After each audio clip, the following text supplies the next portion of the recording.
As a sport, mixed martial arts has always marched to the beat of its own drum. This is likely because out of all sports that command a portion of the TV audience in the West, MMA is the only one with a history as a codified sport that is so young that it fails to predate with time when The Simpsons was still good. As the world's leading promotion, the UFC has managed to simultaneously maintain the outlaw reputation it had been branded with for its barbarity during its early years of the sport, an attempt desperately to position itself as a contemporary among the established mainstream sports.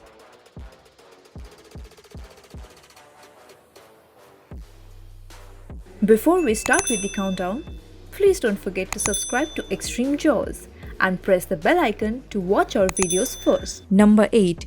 UFC 249. The most recent example on the list comes from the debacle surrounding the UFC 249 card, originally set to be headlined by the long-awaited clash between Tony Ferguson and Khabib Nurmagomedov for the UFC lightweight championship. However, the current global situation threw one almighty spanner in the works, and after traveling to Russia, Khabib became subject to the current travel restrictions affecting many countries worldwide and forcing the fight to be cancelled for a heartbreaking fifth time.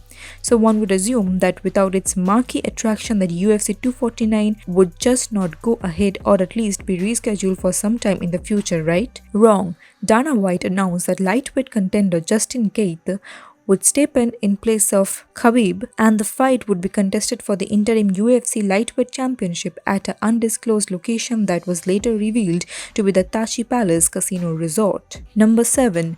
Gina Carano vs Ronda Rousey. When Gina Carano made her way up the ranks as an MMA fighter in the late 2000s, she emerged as the first female star of a sport that had historically not been hospitable to women in the West. Carano compiled an undefeated record across her first 7 fights before losing to Chris Cyborg in 2009. After Carano made a successful transition to a career in film, Olympic medalist Ronda Rousey picked up where she left off in a changing societal perceptions of women fighting inside the cage. Rousey's fighting skills combined with her unquestionable marketability led Dana White to reconsider his stance that women would never be allowed to fight in the UFC, crowning Rousey the inaugural women's bantamweight champion after Zuffa's purchase of Strikeforce. Number 6. WWE buying the UFC. After amassing a curious audience interested in seeing whether no-holds-barred fights could really be as lawlessly extreme as they were promoted as being during the early years, the UFC struggled to maintain its audience as tighter political sanctions forced a move towards a more regulated sport. By the time the millennium came and went, the company that had founded the UFC and operated it in its Wild West years, Semaphore Entertainment Group, was in dire financial straits. SEG was close to bankruptcy and started looking into the possibility of a buyout. Dana White and the Fertitta brothers would come to rescue in 2001, but the company still floundered in the years that followed, and before the first season of The Ultimate Fighter aired, there was not a profitable future in store for the UFC, and once again the possibility of the sale of the company arose. Number 5. Brock Lesnar vs Fedor. To many of the newer fans of MMA, it's hard to imagine a time when the UFC didn't have a monopoly on the majority of the sport's elite fighters. Back in the mid-2000s, however, the UFC was just one in a group of promotions that all hosted some of the most talented fighters in the world. Pride Fighting Championships in particular boasted some terrific athletes, including the then universally recognized pound-for-pound best fighter in the world, Fedor Emelianenko. Even after Zuffa purchased Pride in 2007, Fedor still somehow managed to elude the organization instead of choosing to go on to fight in the Affliction and Strikeforce promotions. Number 4. Joe Rogan vs Wesley Snipes. One of the most recognizable figures associated with MMA, Joe Rogan has served in a variety of roles working for the UFC since his debut back in 1997 at UFC 12. However, one of the few things that former kickboxer hasn't done for the company is actually getting in the cage and have a fight, but that nearly wasn't the case. The story goes that Blade actor Wesley Snipes' people had tried to get him a fight in the UFC against John Claude, but the UFC brass thought that a bout with Rogan would prove to be a bigger draw. Upon the idea being passed on to him, Rogan later explained on an episode of its podcast that he was more than happy to take the fight, knowing that Snipes hadn't trained in any form of grappling and had no competitive martial arts experience. Number 3. basically everything to do with UFC 1. UFC 1 marked the birth of mixed martial arts as a sport in the US and proved to be an unexpected pay-per-view hit with its promise of a tournament that would determine the most effective martial art in a no-rules situation.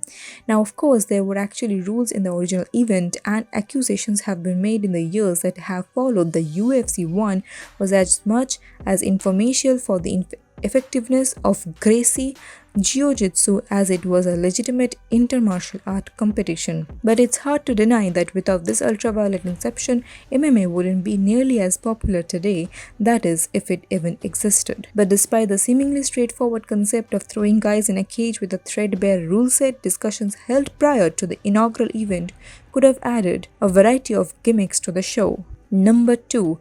Kurt Angle versus Kimbo Slice. As far as most people are concerned, Kurt Angle's foray into competitive fighting after his Olympic wrestling career came when he engaged in an impromptu submission grappling match with eventual tough enough winner and professional MMA fighter Daniel Puder on an episode of SmackDown. In that, Angle was saved the embarrassment of having to tap out a wrestling rookie on television thanks to the quick thinking of a referee, but that experience did not put the wrestling match off the possibility of shoot fighting in the future. After leaving the WWE in 2006, speculation that Angle may follow fellow esteemed wrestlers such as Dan Henderson and Rulon Gardner into the cage was rife. Despite the speculation, Angle ultimately never stepped foot in the octagon. However, that wasn't due to a lack of trying from Dana White, who twice offered Angle the opportunity to fight in the UFC. Number 1. Tito Ortiz versus Dana White in a boxing match. Truly one of the most confounding, bizarre situations in the history of combat sports was the ill-fated boxing match between UFC president Dana White and one of the best mixed martial artists in the world, Tito Ortiz. Ortiz and White had shared a tumultuous history before the idea of the pair stepping in the ring competitively had ever been discussed. Dana had initially served as a manager for Ortiz prior to the White becoming UFC president when Zuffa purchased the company in 2001. The always rocky relationship between Tito and Dana only deteriorated from this point on, with the pair famously engaging in a scuffle while midair on a private jet that saw Ortiz put White in a neck crank before the fight was broken up. So these were the 8 most shocking UFC plans that almost happened. Did you like any one of these? If so, please let us know in the comment section below.